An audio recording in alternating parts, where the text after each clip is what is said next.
जय हिंद दोस्तों। हम लोग एनसीईआरटी के प्रश्न श्रृंखला को आगे बढ़ाते हैं और इस श्रृंखला में आधुनिक भारत यानी मॉडर्न इंडिया के इम्पॉर्टेंट टॉपिक सांस्कृतिक और सामाजिक सुधार आंदोलन से संबंधित इम्पॉर्टेंट प्रश्नों को हम लोग देखेंगे। और यह सारे जो प्रश्न हैं, क्वेश्चन है, एग्जाम के दृष्टिकोण से बहुत ही इम्पॉर्टेंट है। तो आइए इन प्रश्नों को हम लोग प्रारंभ करते हैं। और टॉपिक सांस्कृतिक और सामाजिक सुधार आंदोलन, या इसी को आप कह सकते हैं 19वीं शताब्दी 19th सेंचुरी का रेनेसा, यानी 19वीं शताब्दी में भारतीय पुनर्जागरण का काल। इससे रिलेट ये सारे प्रश्न आपको मिलेंगे इम्पॉर्टेंट। तो आइए इन प्रश्नों को हम लोग प्रारंभ करते हैं।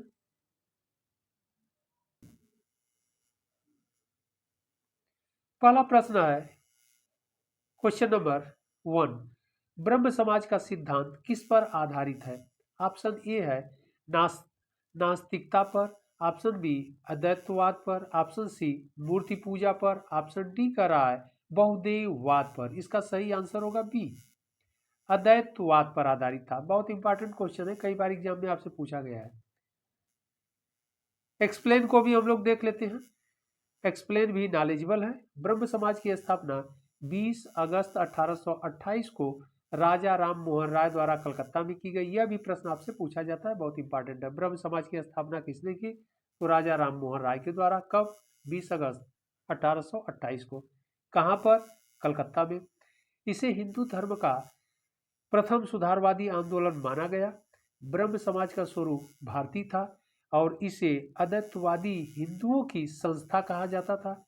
राजा राम मोहन राय एक ईश्वरवाद में विश्वास करते थे तथा उन्होंने मूर्ति पूजा एवं अवतारवाद का विरोध किया।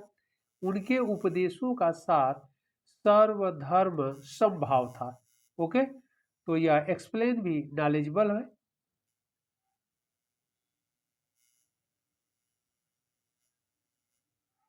अगला प्रश्न है प्रश्न संख्या 2, क्वेश्चन नंबर 2 कह रहा है निम्न महापुरुषों में कौन भारतीय राष्ट्रवाद का जनक कहलाता है? ऑप्शन ए है Vivekananda, option B Raja Ram Mohan Roy, option C कह रहा है Rabindranath Tagore and option D Dayanand Saraswati.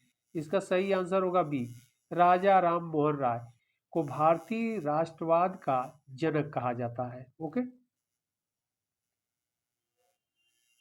Explain को भी हम लोग देख लेते हैं, नॉलेजेबल है।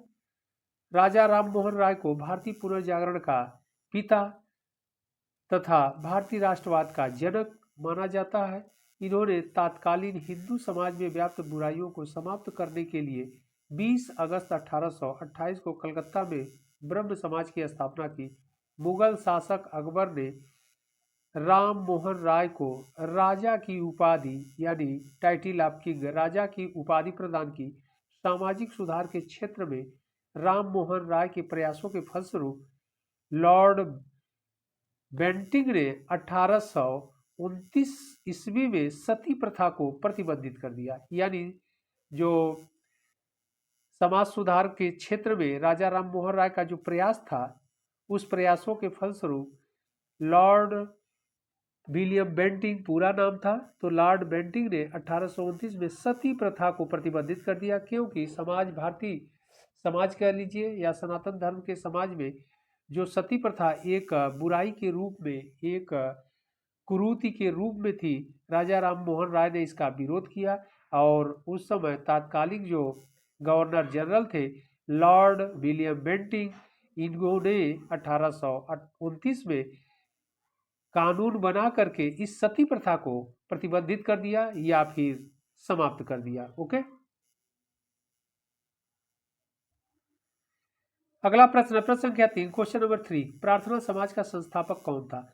ऑप्शन ए है रामकृष्ण परमहंस, ऑप्शन बी कह रहा है Swami Vivekananda, option C Atmaram Pandurang, option D कह रहा है दयानंद सरस्वती। इसका सही आंसर होगा C, Atmaram Pandurang. Okay, explain को भी हम लोग देख लेते हैं, नॉलेजेबल है। कह रहा है प्रार्थना समाज की स्थापना बंबई में कहाँ हुई? बंबई में केशव चंद्र सेन की प्रेरणा से 31 मार्च 1867 को हुई। इसके संस्थापक डॉक्टर आत्माराम पांडुरंग थे। प्रार्थना समाज के द्वारा विधवा विवाह, स्त्री शिक्षा, स्त्री पुरुष पुनर्विवाह की आयु में वृद्धि जैसे महत्वपूर्ण मुद्दों को उठाया गया तथा इसके द्वारा जाति प्रथा के भेदभाव को भी समाप्त करने का प्रयत्न या प्रयास किया गया। ओके,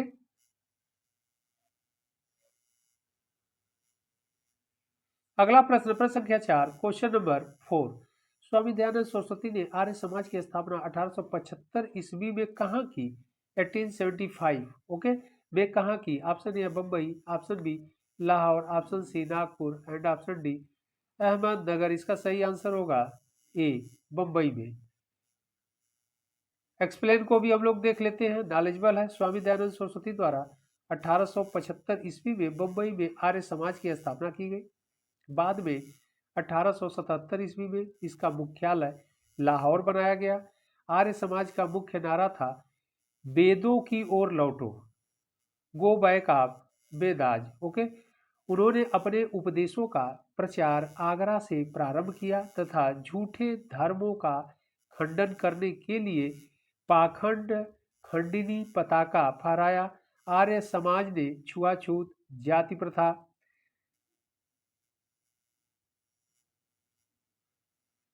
आर्य समाज ने छुआछूत, जाति प्रथा का विरोध किया परंतु वर्ण व्यवस्था का समर्थन किया। ओके, तो यह इंपॉर्टेंट है, नॉलेजेबल है कि इन्होंने समाज में, भारतीय समाज में छुआछूत, जाति प्रथा का तो विरोध किया लेकिन वर्ण सिस्टम का इन्होंने समर्थन किया। यह भी आपसे प्रश्न एग्जाम में पूछा जाता है।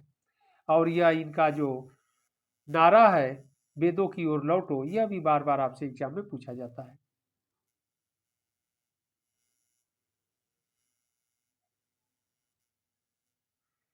अगला प्रश्न, प्रश्न संख्या 5, क्वेश्चन नंबर 5।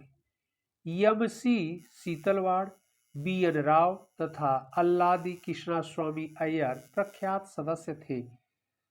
ऑप्शन ए है स्वराज पार्टी के, ऑप्शन बी है all India national liberal federation के, ऑप्शन सी कह रहा है मद्रास लेबर यूनियन के, ऑप्शन डी कह रहा है सर्वेंट ऑफ इंडिया सोसाइटी के। इसका सही आंसर होगा सर्वेंट ऑफ इंडिया सोसाइटी यानी डी। ओके, एक्सप्लेन को भी हम लोग देख लेते हैं, नॉलेजेबल है। भारत सेवक संघ या इसी को इंग्लिश में सर्वेंट ऑफ इंडिया सोसाइटी की स्थापना 1905 ईस्वी पूना में कहां पर हुआ? पूना में गोपाल कृष्ण गोखले द्वारा किया गया। एम.सी. सीतलवाड़, बी.एन. राव तथा अल्लादी कृष्णा स्वामी अय्यर इसके प्रमुख सदस्य थे।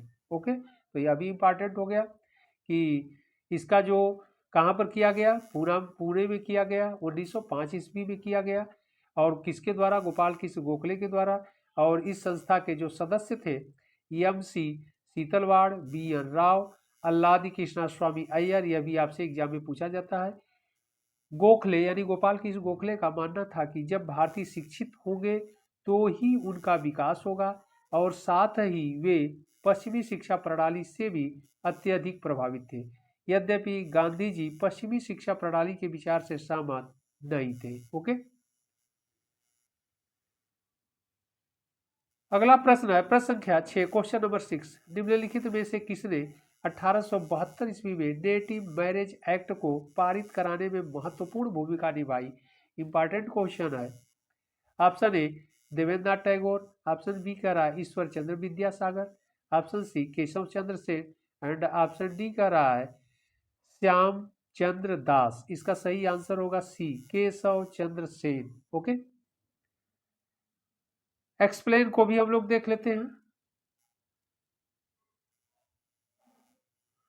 1872 यानी 1872 ईस्वी में केशव चंद्र सेन के प्रयासों द्वारा पारित नेटिव मैरिज एक्ट यानी जिसे ब्रह्म विवाह भी कहते हैं में लड़कियों के विवाह की न्यूनतम आयु यानी मिनिमम कम से कम 14 वर्ष तथा लड़कों के लिए न्यूनतम आयु 18 वर्ष निर्धारित की गई।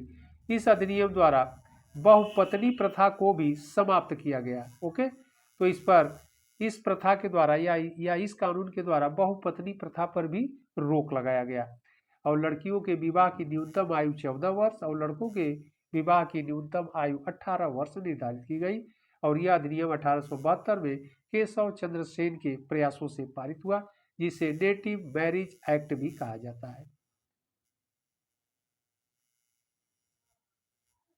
अगला प्रश्न है प्रश्न संख्या 7, क्वेश्चन नंबर 7। 19वीं सदी के प्रसिद्ध पारसी समाज सुधारक थे। ऑप्शन ए है सर जमशेदजी, ऑप्शन बी कह रहा है रतन जी टाटा, ऑप्शन सी है नवल जी टाटा, ऑप्शन डी कह रहा है बहराम जी यम मालाबारी।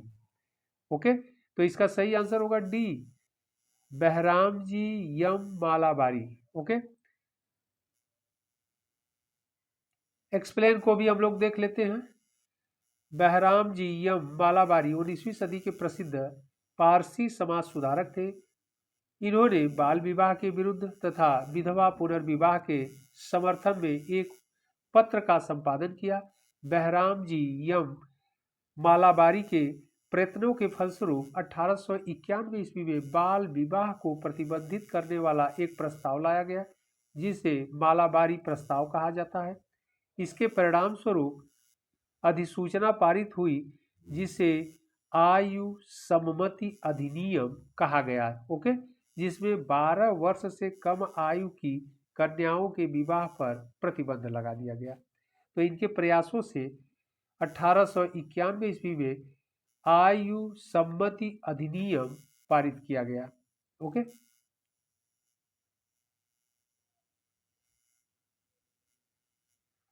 अगला प्रश्न है प्रश्न संख्या 8, क्वेश्चन नंबर 8। बहुजन समाज का संस्थापक कौन था? ऑप्शन ए है Shri Narayan Guru, option B Mukund Rao Patil, option C doctor B R Ambedkar और ऑप्शन डी का रहा बी आर शिंदे। इसका सही आंसर होगा B, Mukund Rao Patil. Okay, explain को भी हम लोग देख लेते हैं। ज्योतिबा फूले के विचारों से प्रेरित होकर मुकुंद राव पाटिल एवं शंकर राव जाधव ने 1910 ईस्वी में सतारा में बहुजन समाज की स्थापना की थी। इसका उद्देश्य मुख्यतः कांग्रेस तथा ब्राह्मणवाद का विरोध करना था। कोल्हापुर के शाहू महाराज ने ब्राह्मण दरबारियों के साथ विवादों के कारण इस आंदोलन का समर्थन किया। ओके,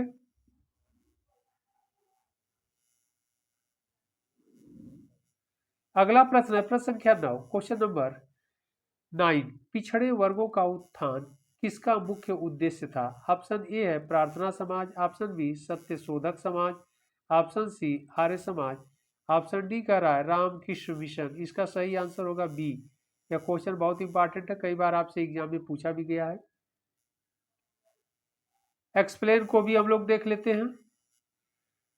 वर्ष 1873 यानी 1873 में ज्योतिबा फूले ने पिछड़े यानी बैकवर्ड क्लास पिछड़े वर्गों के उत्थान के लिए सत्य शोधक समाज की स्थापना की। इस आंदोलन का उद्देश्य दलितों एवं निम्न जाति के लोगों का कल्याण करना व उन्हें समाज की मुख्य धारा से जोड़ना था। इन्होंने स्त्रियों की स्थिति सुधारने के लिए और उनकी शिक्षा के लिए 1848 ईस्वी में एक स्कूल खोला। वे बाल विवाह विरोधी और विधवा पुनर्विवाह के समर्थक थे। ओके, यानी बाल विवाह का इन्होंने भी विरोध किया है और विधवा पुनर्विवाह यानी विडो रीमैरिज का यह समर्थन किए, यह ध्यान रखना है। ओके,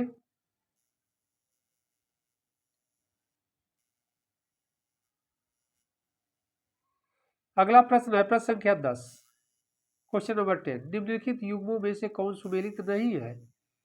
ऑप्शन ए कह रहा है राजा राम मोहन राय ब्रह्म समाज, यह तो सही है। ब्रह्म समाज से रिलेट राजा राम मोहन राय ही थे, यानी इन्हीं के प्रयासों से ब्रह्म समाज की स्थापना हुई थी कलकत्ता में। ऑप्शन बी कह रहा है स्वामी दयानंद सरस्वती आर्य समाज, यह भी सही है। स्वामी दयानंद सरस्वती आर्य समाज से रिलेट थे। ऑप्शन सी कह रहा है स्वामी विवेकानंद रामकृष्ण मिशन, यह भी सही है। ऑप्शन डी कह रहा है महादेव गोविंद रनाडे थियोसॉफिकल सोसाइटी, नहीं, एक गलत होगा क्योंकि महादेव गोविंद रनाडे थियोसॉफिकल सोसाइटी से नहीं अपितु डी सही नहीं होगा, गलत होगा। ओके, एक्सप्लेन को भी हम लोग देख लेते हैं। महादेव गोविंद रनाडे थियोसॉफिकल सोसाइटी से नहीं बल्कि प्रार्थना समाज 1867 ईस्वी से जुड़े थे, यानी महादेव गोविंद रानडे किससे जुड़े थे? प्रार्थना समाज से। जबकि राजा राम मोहन राय ब्रह्म समाज से, स्वामी दयानंद सरस्वती आर्य समाज से तथा स्वामी विवेकानंद रामकृष्ण मिशन से जुड़े हुए थे। ओके,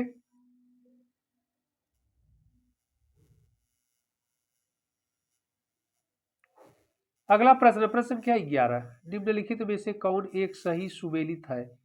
ऑप्शन ए कह रहा है एक सही सुमेलित कह रहा है, ध्यान रखना है। भारतीय ब्रह्म समाज, लाला लाजपत राय, नहीं ये तो गलत हो जाएगा। भारतीय ब्रह्म समाज से लाला लाजपत राय संबंधित नहीं थे, रिलेट नहीं थे। ऑप्शन बी कह रहा है तत्वबोधिनी सभा, केशव चंद्र सेन, यह भी गलत हो जाएगा। केशव चंद्र सेन तत्वबोधिनी सभा से नहीं थे, अभी तो ब्रह्म समाज से रिलेट थे। और सी कह रहा है सत्यशोधक समाज, देवेंद्रनाथ टैगोर, यह भी गलत हो जाएगा, इससे भी रिलेट नहीं थे। ऑप्शन डी कह रहा है the servant of India society, Gopal Krishna Gokhale, यही सही होगा। Gopal Krishna Gokhale the servant of India society से रिलेट थे या संबंधित थे। एक्सप्लेन को भी हम लोग देख लेते हैं। रानाडे के शिष्य गोपाल कृष्ण गोखले 1905 ईस्वी में सर्वेंट ऑफ इंडिया सोसाइटी की स्थापना की। देवेंद्रनाथ टैगोर ने 1839 ईस्वी में तत्वबोधिनी सभा की स्थापना की थी। भारतीय ब्रह्म समाज 1828 में राजा राम मोहन राय तथा सत्य शोधक समाज 1875 में ज्योतिबा फूले से संबंधित है। ओके, अगला प्रश्न है प्रश्न संख्या 12, कह रहा है शारदा अधिनियम के अंतर्गत लड़कियों एवं लड़कों के विवाह की न्यूनतम आयु क्रमशः कितनी निर्धारित की गई थी? यह भी बहुत इंपॉर्टेंट क्वेश्चन है। ऑप्शन ए कह रहा है 12 एवं 16 वर्ष, ऑप्शन बी कह रहा है 14 एवं 18 वर्ष, ऑप्शन सी है 15 एवं 21 वर्ष, ऑप्शन डी है 16 एवं 22 वर्ष। इसका सही आंसर होगा बी, 14 एवं 18 वर्ष। 14 वर्ष लड़कियों का और 18 वर्ष लड़कों का, यानी यह मिनिमम है, कम से कम, ध्यान रखना है, न्यूनतम यहाँ दिया है ना, मिनिमम कम से कम यानी न्यूनतम। एक्सप्लेन को भी हम लोग देख लेते हैं। डॉक्टर हरविलास शारदा के प्रयासों से 1829 ईस्वी में बाल विवाह निरोधक अधिनियम, जिसे शारदा एक्ट के नाम से भी जाना जाता है, अस्तित्व में आया। इस अधिनियम के अनुसार लड़कियों के विवाह की न्यूनतम सीमा 14 वर्ष एवं लड़कों की 18 वर्ष निर्धारित की गई। 1891 ईस्वी में ब्रिटिश सरकार ने एज ऑफ कंसेंट एक्ट पारित किया। इस अधिनियम के अनुसार 12 वर्ष से कम आयु की कन्याओं के विवाह पर प्रतिबंध लगा दिया गया। ओके, और 1800 जो यहाँ देख रहे हैं 91 ईस्वी में ब्रिटिश सरकार ने एज ऑफ कंसेंट एक्ट पारित किया। इस अधिनियम के द्वारा 12 वर्ष से कम आयु की कन्याओं यानी लड़कियों के विवाह पर प्रतिबंध लगा दिया गया था। और यहाँ पर ध्यान रखना है कि यह शारदा एक्ट किनके प्रयासों से आया? डॉक्टर हरविलास शारदा के प्रयासों से आया।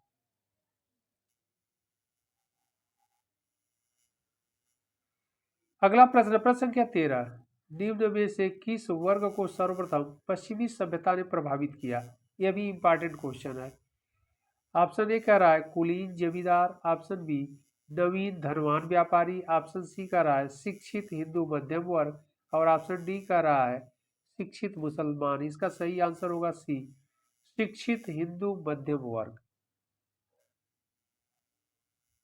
एक्सप्लेन को भी हम लोग देख लेते हैं। सर्वप्रथम पश्चिमी सभ्यता ने शिक्षित हिंदू मध्यम वर्ग को प्रभावित किया। 19वीं सदी को भारत में धार्मिक एवं सामाजिक पुनर्जागरण की सदी माना गया। हीगल ने कहा है कि पुनर्जागरण के बिना कोई भी धर्म सुधार संभव नहीं है। आधुनिक सामाजिक धार्मिक आंदोलन नवीन पाश्चात्य समतावाद, वैज्ञानिक मानसिकतावाद, तर्कवाद, मानवतावाद पर आधारित था। ओके,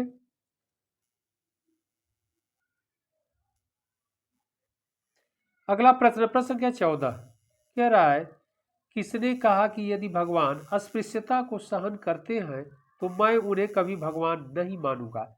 बहुत इंपॉर्टेंट यह स्टेटमेंट है, यानी कथन है।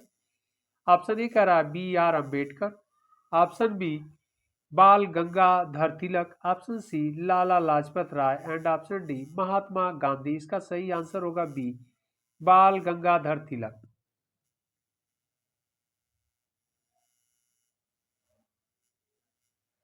एक्सप्लेन को भी हम लोग देख लेते हैं। बाल गंगाधर तिलक स्वतंत्रता आंदोलन के एक सक्रिय नेता थे।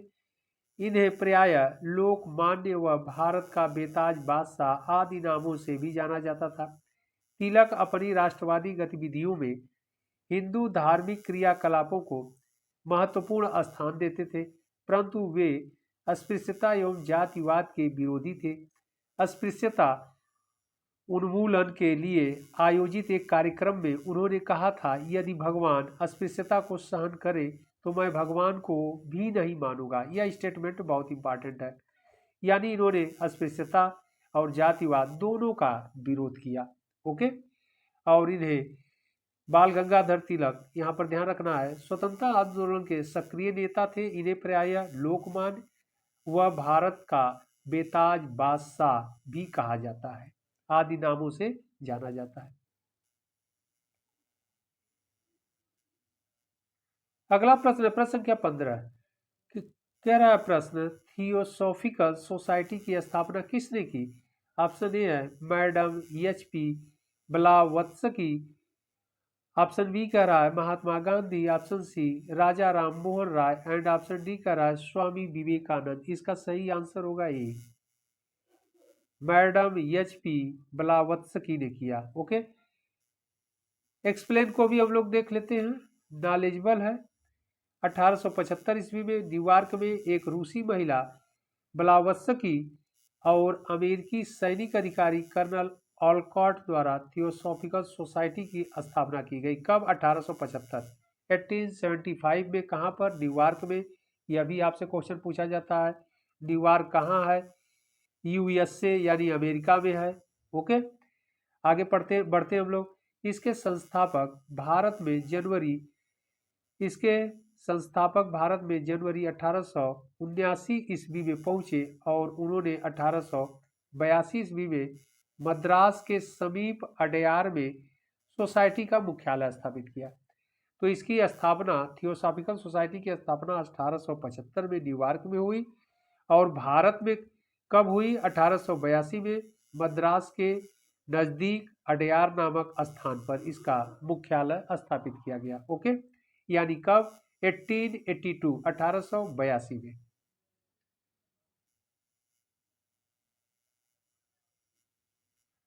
अगला प्रश्न, प्रश्न संख्या 16। 19वीं शताब्दी के उत्तरार्ध में नव हिंदूवाद के सर्वश्रेष्ठ प्रतिनिधि थे।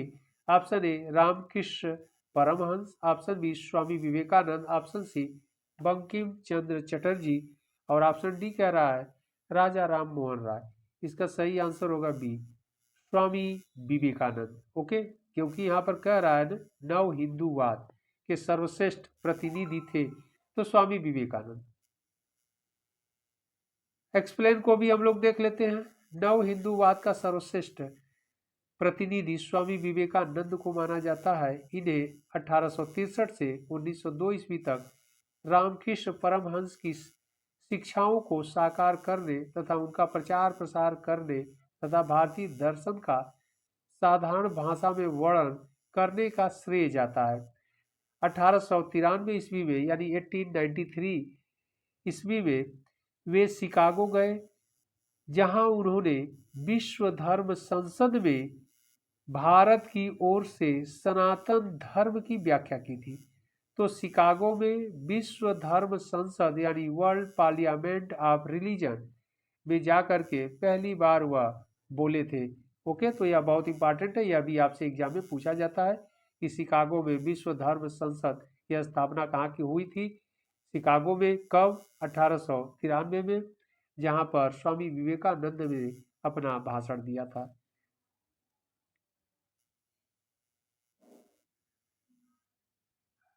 अगला प्रश्न, प्रश्न संख्या 17। महाराष्ट्र के किस समाज सुधारक को लोकहितवादी कहा जाता है? यह भी इंपॉर्टेंट क्वेश्चन है। ऑप्शन ए है एम.जी. रानाडे, बी गोपाल कृष्ण गोखले, सी पंडिता रमाबाई, ऑप्शन डी कह रहा है गोपाल हरि देशमुख। इसका सही आंसर होगा डी, गोपाल हरि देशमुख को लोकहितवादी के नाम से जाना जाता है। ओके, यह भी आपसे एग्जाम में बार बार पूछा जाता है।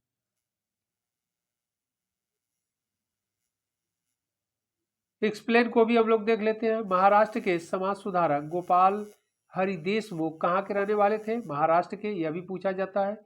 देशमुख पेशे से न्यायाधीश थे। 1880 ईस्वी में गवर्नर जनरल की परिषद के सदस्य भी रहे। लोकहितवादी के नाम से जाने जाते हैं।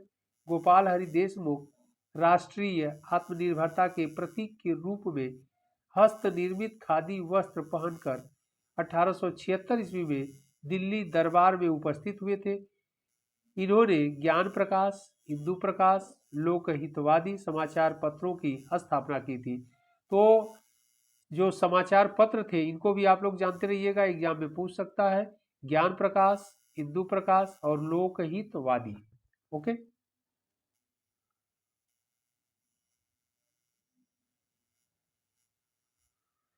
अगला प्रश्न, प्रश्न संख्या 18 कह रहा है कलकत्ता के सुप्रसिद्ध प्रेसिडेंसी कॉलेज, जिसे पूर्व हिंदू कॉलेज कहा जाता था, की स्थापना किसने की थी? ऑप्शन ए कह रहा है Nathaniel Wallich, option B Raja Ram Mohan Roy, option C Debendranath Tagore and option D William Carey. इसका सही आंसर होगा बी, राजा राम मोहन राय, हिंदू कॉलेज जो था।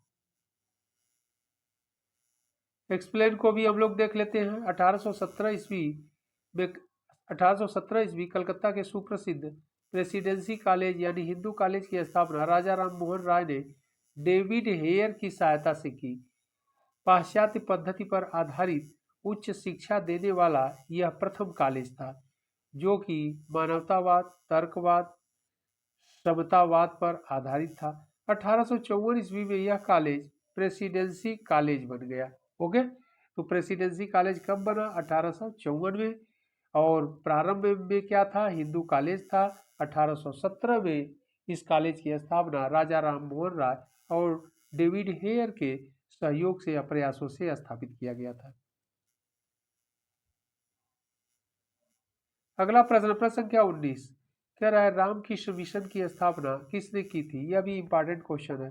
ऑप्शन ए है रामकृष्ण परमहंस, ऑप्शन बी स्वामी विवेकानंद, उन्हीं का प्रारंभिक नाम नरेंद्र नाथ दत्त था, और ऑप्शन सी कह रहा है गोपाल कृष्ण गोखले, ऑप्शन डी ईश्वर चंद्र विद्यासागर। इसका सही आंसर होगा बी, स्वामी विवेकानंद। एक्सप्लेन को भी हम लोग देख लेते हैं। 1897 ईस्वी में स्वामी विवेकानंद ने रामकृष्ण मिशन की स्थापना की थी। सर्वप्रथम मठ की स्थापना कलकत्ता के समीप बारा नगर में की गई। तत्पश्चात बेल्लूर यानी कलकत्ता में ही मिशन को स्थानांतरित किया गया। 1899 ईस्वी में अल्मोड़ा के मायावती नामक स्थान पर बेल्लूर मठ की एक शाखा अद्वैत मठ की स्थापना की गई। ओके, तो प्रारंभ में यह कलकत्ता के में बारा नगर नामक स्थान पर था, फिर इसे बेल्लूर में ट्रांसफर कर दिया गया या स्थापित किया गया, और फिर इसके एक ब्रांच अल्मोड़ा के मायावती नामक स्थान पर स्थापित किया गया। ओके, अगला प्रश्न, प्रश्न संख्या 20 कह रहा है राजा राम मोहन राय द्वारा स्थापित प्रथम संस्था थी। ऑप्शन ए है ब्रह्म समाज, ऑप्शन बी आत्मीय सभा, ऑप्शन सी ब्रह्म सभा, और ऑप्शन डी कर रहा है तत्वबोधिनी सभा। इसका सही आंसर होगा बी, आत्मीय सभा। ओके, इंपॉर्टेंट यह क्वेश्चन है। एक्सप्लेन को भी हम लोग देख लेते हैं।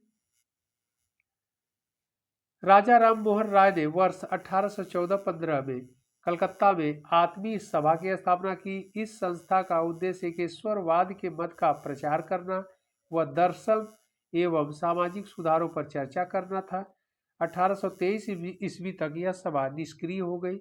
1839 ईस्वी में देवेंद्रनाथ टैगोर ने राजा राम मोहन राय के विचारों के प्रसार के लिए तत्वबोधिनी सभा की स्थापना किया था। ओके, तो 1839 में 1839 ईस्वी में देवेंद्रनाथ टैगोर ने राजा राम मोहन राय के विचारों के प्रचार प्रसार के लिए तत्वबोधिनी सभा की स्थापना किया।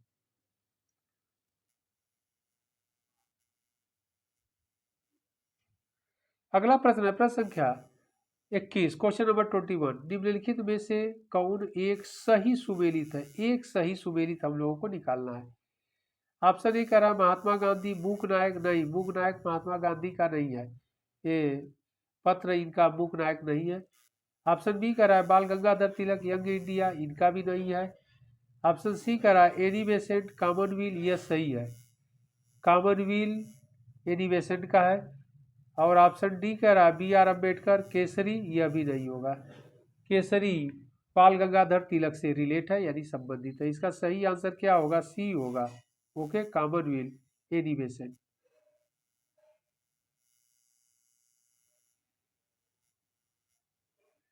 यहाँ पर एक्सप्लेन को भी हम लोग देख लेते हैं। Commonwealth Annie Besant, Young India Gandhi ji हैं, केसरी बाल गंगाधर तिलक, मूक नायक भीमराव अंबेडकर। इधर कह रहा है वर्ष 1914 में एनी बेसेंट ने साप्ताहिक समाचार पत्र कॉमनवेल्थ की स्थापना की थी। ओके, यानी 1914 में इन्होंने कॉमनवेल्थ नामक एक साप्ताहिक समाचार पत्र निकाला था। अगला प्रश्न है क्वेश्चन नंबर 22 यानी प्रश्न संख्या 22। भारत का प्रथम आधुनिक पुरुष किसे माना जाता है? ऑप्शन ए कह रहा है नाना साहब, ऑप्शन बी कह रहा है ए O Hume, option C Raja Ram Mohan राय, डी कह रहा है स्वामी विवेकानंद। तो आधुनिक पुरुष ऑप्शन सी सही होगा, राजा राम मोहन राय को। ओके, एक्सप्लेन को भी हम लोग देख लेते हैं। राजा राम मोहन राय को प्रथम आधुनिक पुरुष तथा युग दूत कहा गया है, कहा गया। इन्हें भारतीय पुनर्जागरण का पिता, ओके, और भारतीय राष्ट्रवाद का पैगंबर, अतीत और भविष्य के मध्य सेतु, भारतीय राष्ट्रवाद का जनक, आधुनिक भारत का पिता भी कहा गया है। तो बहुत ही विलक्षण प्रतिभा के व्यक्ति थे राजा राम मोहन राय। और इन्हीं के प्रयासों से ब्रिटिश काल में, जो आप पढ़ते हैं 19वीं शताब्दी में रेनेसा पढ़ते हैं या पुनर्जागरण का काल, यानी सामाजिक धार्मिक सुधार आंदोलन के मुख्य प्रणेता राजा राम मोहन राय ही थे।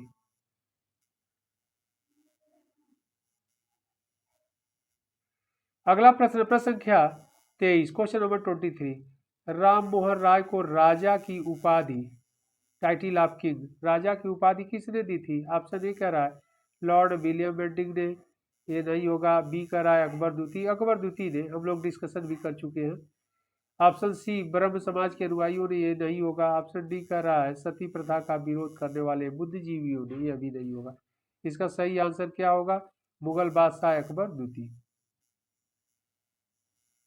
एक्सप्लेन को भी हम लोग देख लेते हैं, नॉलेजबल है। राम मोहन राय को राजा उपाधि मुगल बादशाह अकबर द्वितीय, अकबर द्वितीय का शासनकाल 1806 से 1837 था, ओके, ने दी थी। वे अकबर द्वितीय के द्वारा प्रदान इस उपाधि के साथ दूत के रूप में 1830 ईस्वी में ब्रिटेन के सम्राट विलियम चतुर्थ के दरबार में भेजे गए।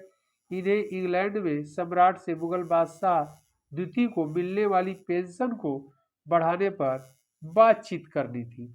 ओके, और पेंशन पर बातचीत भी करनी थी, और सती प्रथा का जो मुकदमा इंग्लैंड चला गया था लंदन में, और उसकी पैरवी करने के लिए भी गए थे। ओके, तो यह दोनों काम ध्यान रखिएगा आप लोग।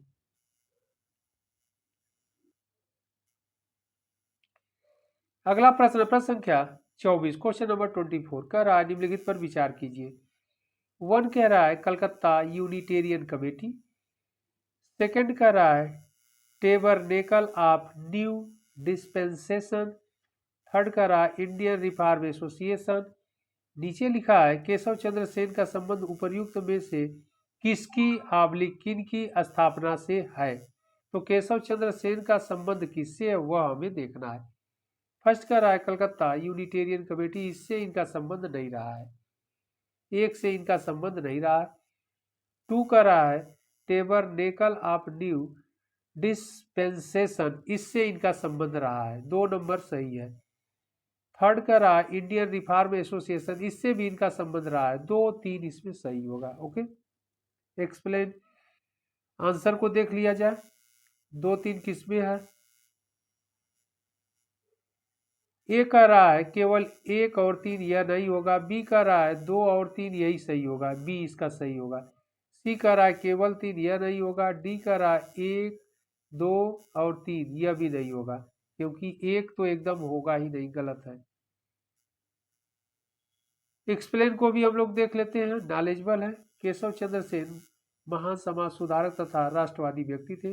24 जनवरी 1868 को केशव चंद्र सेन ने टेबरनेकल ऑफ न्यू डिस्पेंसेशन नामक संघ की स्थापना की। केशव चंद्र सेन ने 29 अक्टूबर 1870 को इंडियन रिफॉर्म एसोसिएशन नामक संस्था का गठन किया। इसकी सदस्यता सभी जाति और धर्म के लोगों के लिए खुली थी, जबकि कलकत्ता यूनिटेरियन कमेटी का गठन 1823 ईस्वी में राजा राम मोहन राय और द्वारकानाथ टैगोर एवं विलियम एडम द्वारा किया गया था। ओके, इसीलिए यह कलकत्ता यूनिटेरियन कमेटी से इनका संबंध नहीं था, क्योंकि कलकत्ता यूनिटेरियन कमेटी का गठन 1823 में, कभी भी एग्जाम में आपसे पूछा जा सकता है, ईस्वी में राजा राम मोहन राय, द्वारकानाथ टैगोर एवं विलियम एडम द्वारा किया गया था। ओके,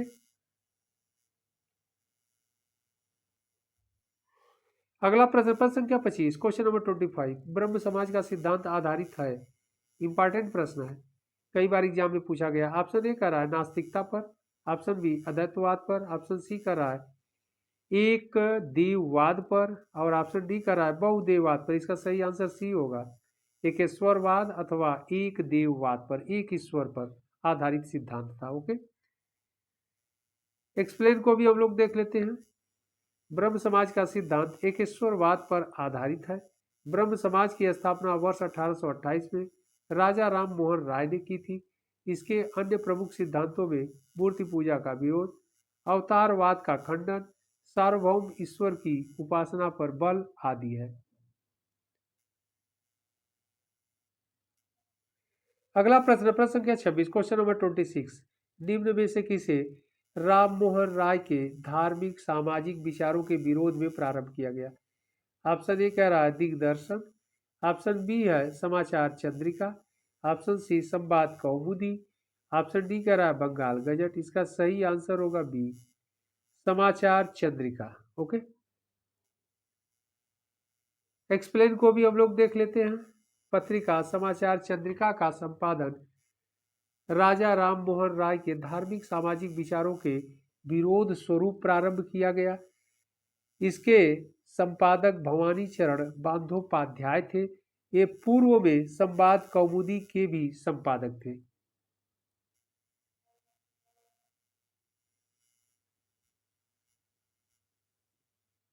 अगला प्रश्न, प्रश्न संख्या 27, क्वेश्चन नंबर 27, व्यवहारिक वेदांत के प्रतिपादक कौन है? Option A Dayanand, option B Raja Ram Mohan Roy, option C Gandhi and option D Vivekanand. इसका सही आंसर होगा डी, विवेकानंद।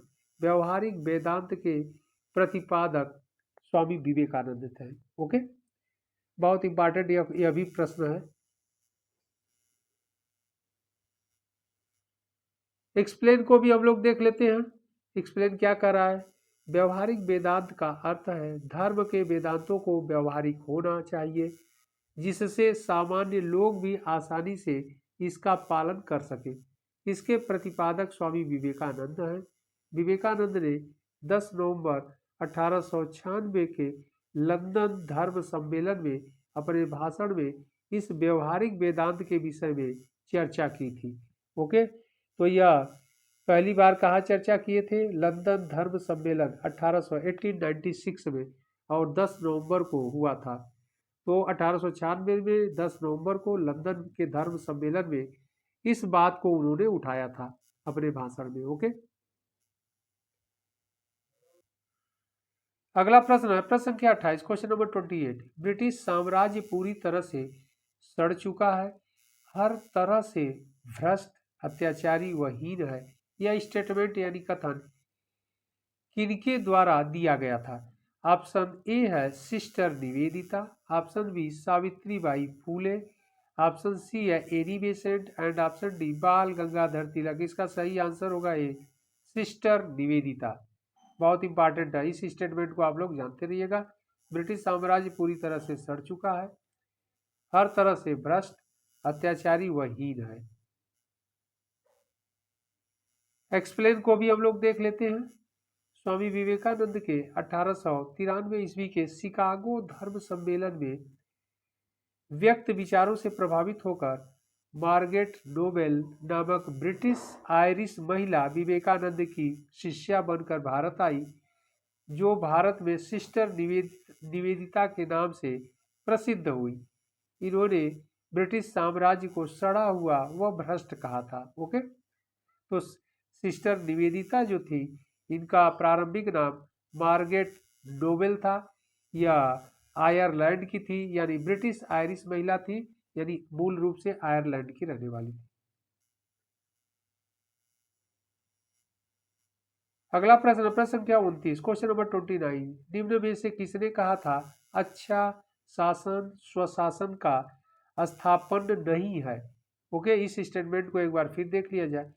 निम्न में से किसने कहा था अच्छा शासन स्वशासन का स्थापन नहीं है? ऑप्शन ए है Lokmanya Tilak, option B Swami Vivekananda, option C Swami Dayanand and option D Rabindranath Tagore. इसका सही आंसर होगा स्वामी दयानंद। पूरा नाम है स्वामी दयानंद सरस्वती। ओके, एक्सप्लेन को भी हम लोग देख लेते हैं। स्वामी दयानंद सरस्वती के अनुसार बुरे से बुरा देसी राज्य अच्छे से अच्छे विदेशी राज्य से श्रेष्ठ है। इन्होंने ही सर्वप्रथम स्वराज शब्द का प्रयोग किया था। वेलेंटाइन सिरोल ने आर्य समाज, बाल गंगाधर तिलक एवं लॉर्ड कर्जन को भारतीय अशांति का जनक कहा था। ओके, यह भी क्वेश्चन आपसे कई बार पूछा गया है कि आर्य समाज को भारतीय अशांति का जनक किसने कहा है, बाल गंगाधर तिलक को किसने कहा है और लॉर्ड कर्जन को किसने कहा है? तो वह व्यक्ति वेलेंटाइन सिरोल है। अगला प्रश्न, प्रश्न संख्या 30, कह रहा है देव समाज का संस्थापक निम्न में से कौन था? ऑप्शन ए कह रहा है वल्लभ भाई पटेल, ऑप्शन बी दादा भाई नवरोजी, ऑप्शन सी शिव नारायण अग्निहोत्री और ऑप्शन डी कह रहा है रामकृष्ण परमहंस। इसका सही आंसर होगा सी शिव नारायण अग्निहोत्री। ओके,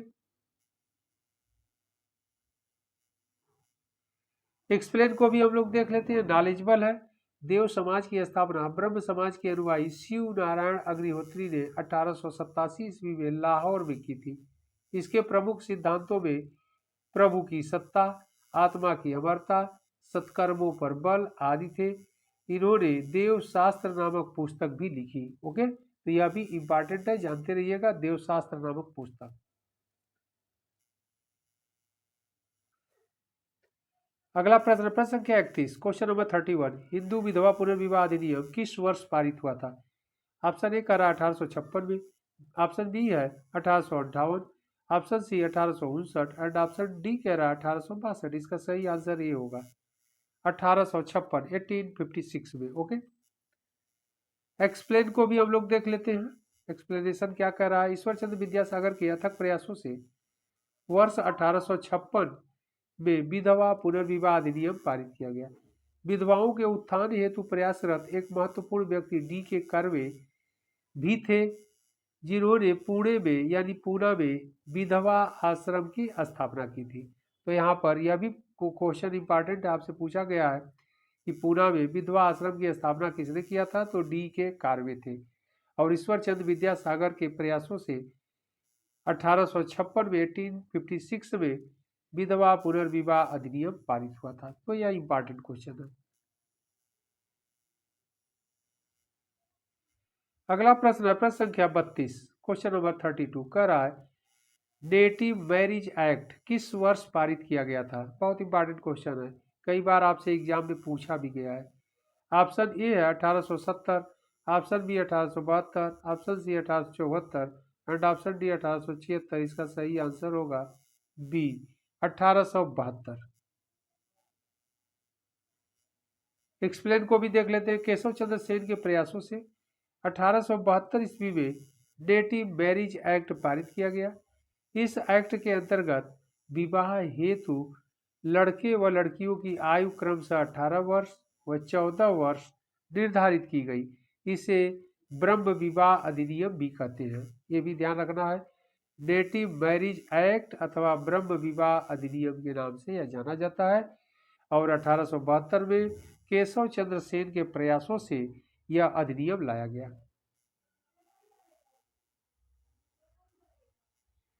अगला प्रश्न है प्रश्न संख्या 33, क्वेश्चन नंबर 33। निम्नलिखित में से किस समाज सुधारक ने 1826 के जूरी अधिनियम का घोर विरोध किया? ऑप्शन ए है Ishwar Chandra Vidyasagar, option B Raja Ram Mohan Roy, option सी का रहा है Mahadev Govind Ranade and option D का रहा है राज नारायण बसु। इसका सही आंसर होगा बी, राजा राम मोहन राय। ओके, एक्सप्लेन को भी हम लोग देख लेते हैं, नॉलेजेबल है।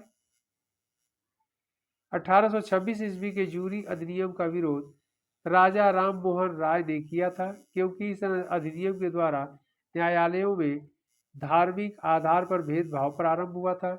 इसके अनुसार किसी भी भारतीय के मामले की सुनवाई अंग्रेज व ईसाई जज कर सकते थे, परंतु अंग्रेज व ईसाइयों के मामलों की सुनवाई का अधिकार अन्य धर्म से संबंधित जज नहीं कर सकते थे। इसी का राजा राम मोहन राय ने विरोध किया था। ओके, कि जो अंग्रेजों का जो मामला होता था उसे सिर्फ अंग्रेज जज ही देखते थे, जबकि भारतीयों का मामला अंग्रेज भी देखते थे और भारतीय जज भी देखते थे। Okay,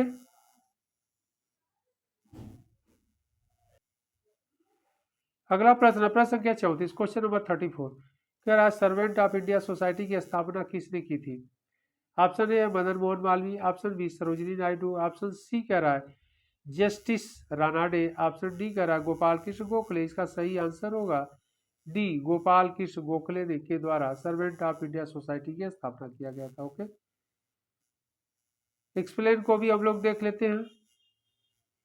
servant of India society की स्थापना गोपाल कृष्ण गोखले द्वारा 1905 ईस्वी में पुणे में यानी पूना में की गई थी। इसका उद्देश्य ऐसे प्रचारकों का समूह बनाना था जो किसी भी परिस्थिति में भारत माता की सेवा करने हेतु तैयार हो। ओके,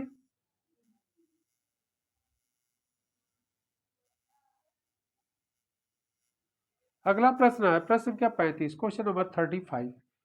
भारत सेवक समाज की स्थापना किसने की थी? Option A Lala Lajpat Rai, option B Bipin Chandra Pal, option C Gopal Krishna Gokhale and option D Bhagat Singh. इसका सही आंसर होगा सी, गोपाल कृष्ण गोखले, भारत सेवक समाज। ओके, एक्सप्लेन को भी हम लोग देख लेते हैं, नॉलेजेबल है। गोपाल कृष्ण गोखले एक महान समाज सुधारक और शिक्षाविद थे, जिन्होंने भारत के स्वतंत्रता आंदोलन को अनुकरणीय नेतृत्व प्रदान किया। भारतीय शिक्षा के विस्तार के लिए 1905 ईस्वी में उन्होंने सर्वेंट ऑफ इंडिया सोसाइटी की स्थापना की। महात्मा गांधी गोपाल कृष्ण गोखले को अपना राजनीतिक गुरु मानते थे। यह भी प्रश्न आपसे एग्जाम में पूछा जाता है और आगे आएगा भी कि महात्मा गांधी के राजनीतिक गुरु कौन थे, तो गोपाल कृष्ण गोखले। तो यह बहुत इंपॉर्टेंट है और इन्हीं के द्वारा 1905 ईस्वी में सर्वेंट ऑफ इंडिया सोसाइटी की स्थापना की गई थी। तो यह समाज सुधार, धार्मिक और सामाजिक सुधार आंदोलन से आधुनिक भारत के सारे इंपॉर्टेंट यह प्रश्न थे। आप लोग इन प्रश्नों को अच्छे से देखिएगा। फिर हम लोग इंपॉर्टेंट प्रश्नों की श्रृंखला के साथ मिलते हैं अगले भाग में।